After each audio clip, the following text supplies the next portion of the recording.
10 after 7, and we got to get into topic number 1. This is the.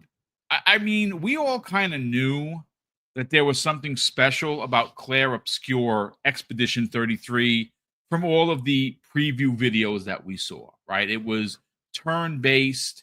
It looked bombastic. And I thanks to Okami13 _ on Twitter, I kind of want to just go over exactly what Expedition 33 is before we start getting into it being tied right now, currently, for one of the highest Metacritics of 2025. Now, we are still very young in the year. We're only, closing in on May. So next week we'll be in May and we'll be at month 5. But, it's still pretty incredible considering that this is an Xbox Game Pass, as well as Blueprints, which is also sitting at a 92. That is also in Game Pass, and that is why we're going to segue from talking about Clair Obscur Expedition 33 into why Xbox Game Pass has become almost undeniable, to be quite honest. But I want to read some of the things that make up what this new game from a studio, which, by the way, was only 30 developers. P.S., by the way, if you didn't know, just 30 developers. So it was developed by a French studio called Sandfall Interactive. The main story is roughly around 30 hours, but though it has 30 hours of additional side content. So this could be an easily 60, 70, 80-hour game if you're like me and like, for instance, Infinite Umbra. We like these types of games. We look for all the nooks and crannies. So the average play never really works to our favor. We always double it, sometimes even tripling it, right? Which is what I expect to happen in Oblivion, which I literally was almost late to my own show because I was playing Oblivion. It has 6 playable party members. According to Okami, it says reactive turn-based combat that blends real-time action with turn-based attacks. It has a star-studded voice cast. It's semi-linear environments with some verticality. It does have an old school world map. It does, and again, you just look with your eyes, folks. AAA production value. It's out tomorrow on April 24th for PS5, Xbox, PlayStation, and of course, inside of Xbox Game Pass. And it is currently sitting at a 92 Metacritic, tied for the highest Metacritic of 2025. Hargichani, this is, again, I don't think any of us are shocked. Because we all saw this numerous times, right? We knew that they had teamed up with Xbox to get into Xbox Game Pass. It's from a very small French developer.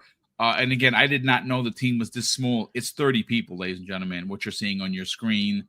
And every video that I've seen, it gets better and better and better. And everyone that has played this, except for a couple of people who, like, for instance, PC Magazine gave it a 70, which I think they do it for shock value. I don't even think they're doing it for reviews anymore. I think they want people to promote their garbage site, and which is why they'll give it a 70, kind of just to rile up the masses, if you will. But this is an impressive game from what we've seen, and it actually happens in a week where just the other day we got Oblivion remastered.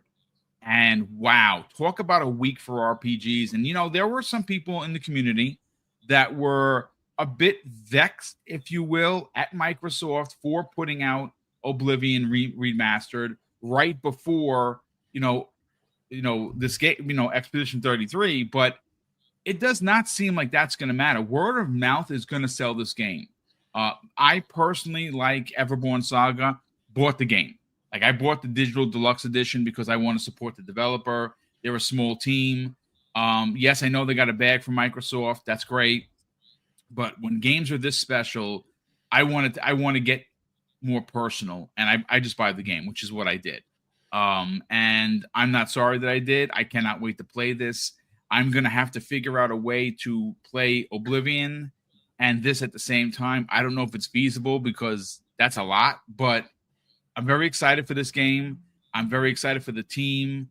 The voice acting cast has a lot of big wigs, including Andy Serkis. I saw an interview with him, and he was thrilled to be a part of the game, even though it's a small dev. Let's talk about the score. Let's talk about the fact that this is sitting currently as one of the highest Metacritic games of the year. And again, folks, let's make no mistakes. It is early in 2025, but that does not take away from the fact that this game is scoring this high. Hargeet, let's talk about it.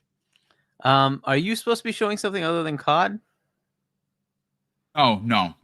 Oh, okay. Because I think you said something. What's on your screen? Seeing. Yeah, no. I was going to play the video, and for some reason it froze up, and it's fine. Okay. Yeah. So we're also, by the way, there was just a release of Forza Horizon 5 on PlayStation, which is also a 92 meta. So that also just came out. Oblivion has not been rated because, of course, it's a massive game and it's going to take a while. But that will probably also be in the 90s because that thing looks stellar. It's amazing. Yeah. And, so yes, Forza Horizon 5 has already been out on Xbox, but that game did just come out for PlayStation and it's being rated pretty damn well for PlayStation. So Xbox has got it. They've got the games. Now, I don't know if you saw this, but Ghost of Yotai got a trailer. And it release date. Yeah, it looks good. And that game looks really good. It looks good. So that's fantastic on that side, right? They had to respond, which is just awesome, right? This is what you want, like back and forth, right? But yeah, Game Pass is cooking. It's cooking. This month is crazy. We still have Towerborn, by the way. That's still to come. So we have yet another game coming first party. I guess you can call it first party, right? Coming to Game Pass and coming out this month. And end of the month next week. Yeah. And then you have Doom, right? It's like it just doesn't stop. There's so much. And it's the first half of the year. We know the second half is going to be crazy too. Yeah. So, look, there's always been this stupid statement like they'll pick one or two games that get like a 50 or 60. And it's like, see, that's what Game Pass is. Okay, come on. You're going to discount everything else that's in Game Pass? GTA is in Game Pass. Are you going to say this is a shit game? Go ahead. Tell me GTA is a shit game. Go ahead. Go ahead. This is the kind of stuff that keeps happening. You know what else comes out almost every year? Came out in Game Pass. MLB The Show. Are you gonna tell me MLB The Show is a shit game? Go ahead, Sony. All those Sony fans. Go ahead. Tell me MLB The Show is a shit game. Whatever. The narrative is just gone. It's just done at this point. And like you just can't keep saying that there's nothing of value in there when. Oh, by the way, if you look at the top games being bought on PlayStation right now, it tops out with Oblivion, and the second game is Indie. Shit games, huh? So much for that narrative. Shit games. All right, sure. I guess you guys really wanted some games from the Xbox side. Oh, well. We just get to play them in Game Pass. You're just jealous. That's really all it is. No, it's funny because I saw it's ridiculous rhetoric, to be quite honest with you. And again, second half of the show, folks, we're going to get into why Xbox Game Pass has officially become undeniable. But just keeping it laser focused with this game, Hargeet. This is a game that came out from a very small developer that is, and again, I'm not saying that they're not talented. What I'm saying is that the size of the studio and the work in front of us that we have seen trailer after trailer after trailer has proven that they punched way above their weight. And you know what? I love these kind of stories, ladies and gentlemen. You love seeing a new IP because this kind of creation that harkens back to what we all know and love from the old school 8-bit, 16-bit types of, RPGs where turn-based was how you played. Now, this also has a lot of, the quick time events, and I think that's brilliant. It does play like an action game. Everything we've seen does seem like it's AAA level quality. Like every time we've seen this game, Hargeet, it's stunning, and it just keeps getting better.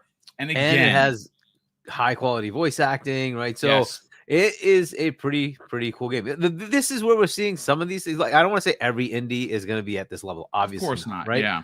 But there are some that are really doing a fantastic job. And look, the top 3 games in meta this year, it's Split Fiction, which, I mean, you can say it's not an indie game because it's being published by EA, but Jason Ferris's team is not a massive team. It is an indie level development team, and they've always been punching above there. They do fantastic work. And then it's Blueprints, obviously an indie game, and you've got this, right? And so they're really pushing the envelope. The AAA scene isn't doing as well, but whatever. It's okay. This is where you can get like variety. You can get things that push the boundaries, that take risks. It's just easier to do when you don't have $100 million budgets. Yes. Right. So this is why you're getting like the creativity, and somehow they're managing to, and I'm guessing this is all from the Game Pass bag, that they were able to get the acting right, to get those good actors to do all the voice work, and push the graphics and whatnot. UE5 helps a lot. It just does, right? UE has so many good assets available, and the development is just easier to do with an engine that a lot of people already know. This is what was going to happen, right? UE would push the indie scene to be even better, but then the AAAs say, well, I got to do even better than that. And that makes the budget soar for the AAAs, which I don't know if that's a value or not, but we'll see, right? I think the big one to me is going to be when E-Day comes out. What do they do to push the envelope, right? Because they have been masters of the Unreal Engine games. So I want to see what they do with it. But this has always been my concern, is like this game, I don't know how long it took them to make it, but with 30 developers, they put this out. It looks fantastic. It's obviously getting critical ratings from all over the place.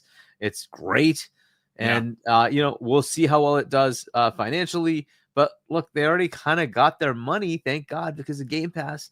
So hopefully they're already financially in a good spot. Any sales they get, and this is multi-plat, and I don't know if it didn't come to Switch, but maybe it comes to Switch 2 when that comes out. I would imagine maybe so at some point. Yeah. Right. And so hopefully it'll come out to that, and they'll get their sales on all the platforms, which is great.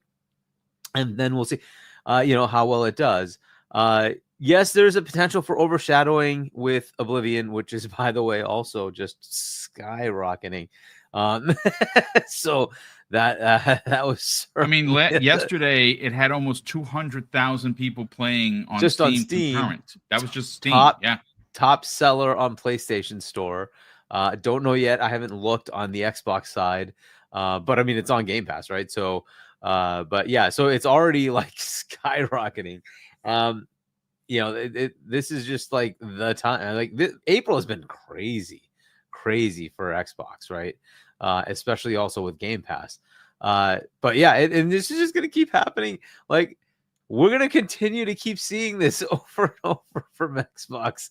And at some point, you just got to ask yourself, why would you not be on this platform when you get all this stuff in Game Pass? But yeah, Expedition 33, congrats to the team, right? Exactly what they needed. This is, it looked cool.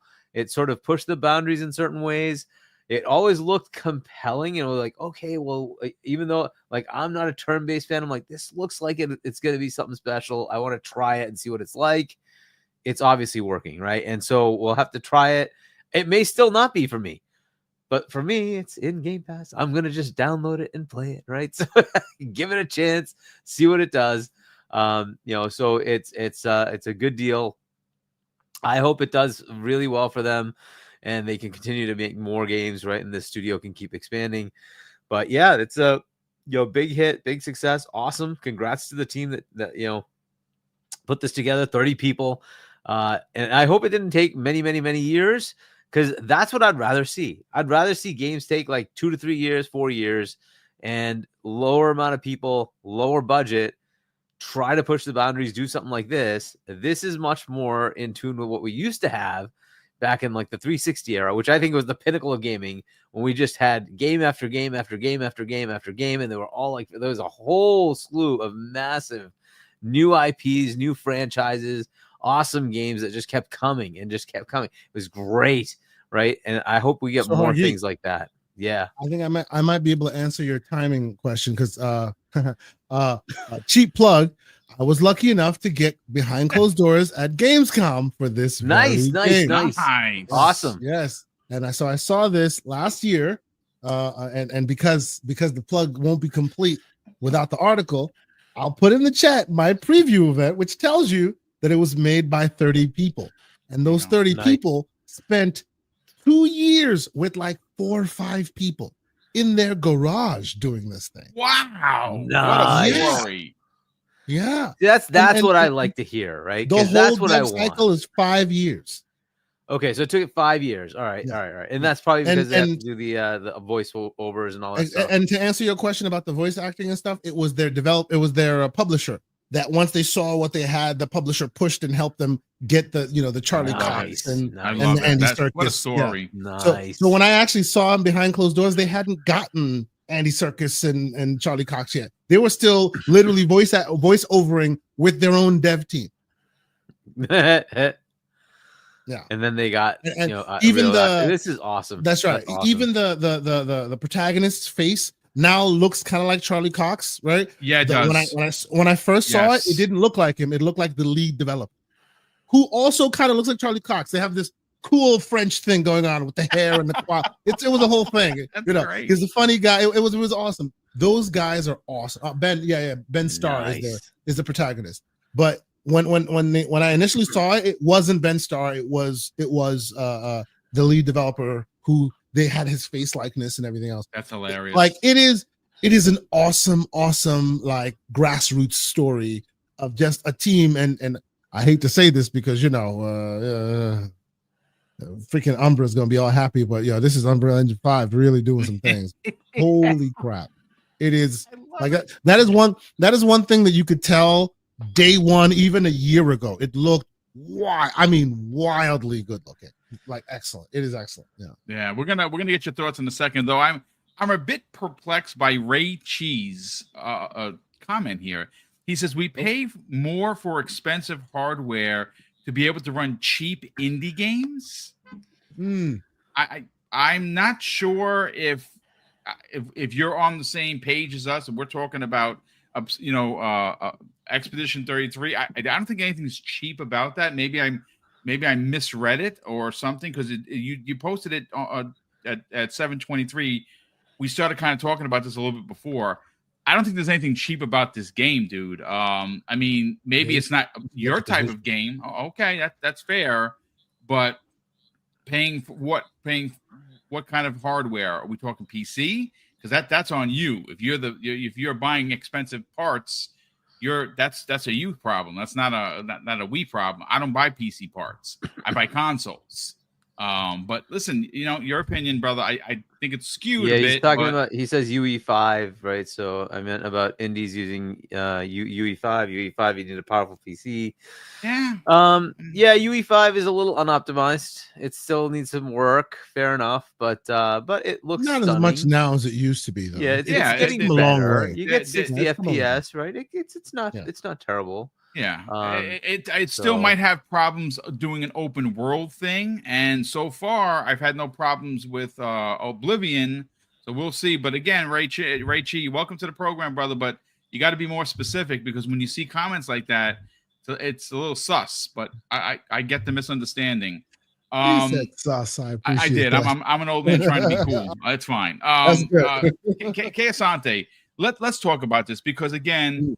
Some TLDR. He got a chance last year at Gamescom. I was going to make mention of it, but I'm glad that you did, because it's your channel. He got a chance to get hands on, so he understands. Face on. They were the dev was playing it. Well, no, I mean it's still hands sitting on. around. Yeah, it's not. We weren't playing the game. Obviously, you had told me that, but it's still hands on, because you're getting to see the dev play the game, and so much has changed. We got to talk to them. We got a chance to talk to them and all of that. Yeah, man, that's good stuff. So you know what? From what you saw at Gamescom last year to where we are now, let's talk the 92 meta. Let's talk that this game, and again, it's crazy to me that it doesn't really seem like anyone is stealing anyone's thunder here, right? Like. People are talking about Oblivion. People are talking about Forza, Horizon 5 that just released. Indy released a couple of weeks ago. People are still talking about that. Here we are, Expedition 33 from the studio that could, 30 developers, where they've changed so much from when you saw it to what the final product is. And again, it's not being insulting. This is a team of 30 people, ladies and gentlemen. 30 people made that game, and it's scoring really well. High praise almost by everyone who has played it and previewed it. Let's talk about it, Kay. No, honestly, I'm not surprised. If you recall, when I came back and we about the preview when I first discussed it, I told you, like, we've been talking JRPGs for a long time. These devs alone, if what do you call it, Ubisoft didn't solidify it for you, these devs are now establishing the FRPG, and the F means French, because these dudes are putting their foot down. They really are. Like, if you pay attention to some of the historical touch points that they're using, some games that they're referencing, there's Thousand Year Door in there, Mario RPG, if you've ever played that before, basically turn-based, but with they're not dodges, they're like parries, right? It's basically turn-based with parries, right? So and I saw the dev actually do this, and the first thing I thought when I saw him do it, because he'd been obviously demoing the game for many people at that time, so you get used to the same sequence over and over again. The dude was an effing machine. It's just like blocking every. I'm like, is that? And that was a question I asked him. How feasible is it for a normal person to block every single? Because this man was just like, yeah, so this is how we block, and it's like blocking it like with expert precision. No one was touching them, and they basically told me that if you get good enough at the game, like the entire game, you can play the whole thing without getting hit once. Right, so their combat system is very dynamic in that way. It's super interesting, and as I hear it, and I haven't had a chance to play it for myself in the final product, but in the late game, I hear that there's a lot of, you're gonna have to contend a lot with the combat system in order to succeed, because your skill can only go so far. You have to learn to combine combat systems and styles to really make like crazy amounts of points. It's super interesting what they've poured in it. All you can tell is they've really, really poured their hearts and soul into it. They have PlayStation style visuals, they have Nintendo style creativity, and they're on Game Pass. So they've kind of covered all their bases. Indeed. So I think every camp has something to root for here, and I think it's a huge win for this small team, and I'm very excited for them. Everything I heard from them and everything that I discussed with them, they're just a bunch of guys who had a great idea. They found a really good artist, really good storyteller, and they've just kind of been building at grassroots ever since. So it's really cool. It's these kind of stories that I really do think open up the door for smaller devs of every ilk, right? Like, yeah. I would never make a game, right? Obviously, I have no skills, so I couldn't make a game. I thought about going to school. As a matter of fact, I signed up for it while I was a part of the NYPD. I was like, you know what? I can do this and go to school at the same time. And trust me, it's very hard. Don't do that, folks. But then what happened was I started learning a little bit of how the sauce is made. And I was like, you know what? First of all, it's expensive. School's expensive. Number one. And number two, if I get stuck on a collar or something, I can't say, hey, listen, hey, Sarge, I got to go to school. And I'm like, it's too much. But the real fact is I started knowing or learning, and I'm like, I don't want to know what's behind the curtain. Like, I honestly don't want to know. I really don't. I just want to enjoy gaming, and that's where I left it. But you know what, Boom, though? One thing I do have to say, and I think a lot of people have said this, and it bears repeating here. If there ever has been a poster child for, hey, this is why Unreal Engine 5 is great for small teams, this is where it can go. Like, I'm usually the one that's like, hey, let there be engine competition, right? Mm-hmm. And I continue to be that way, right? I do battle on the field with against Umbra, against that idea that it should be the only ubiquitous engine. But when moments like this arise, you must give it its flowers, its due flowers. And you can definitely tell that because of an engine that is as robust as that is, this team of small people admittedly super talented a small team, but a small team nonetheless was able to shoot like ridiculous shots with a small amount of time in a small budget. So yeah, it has to be applauded.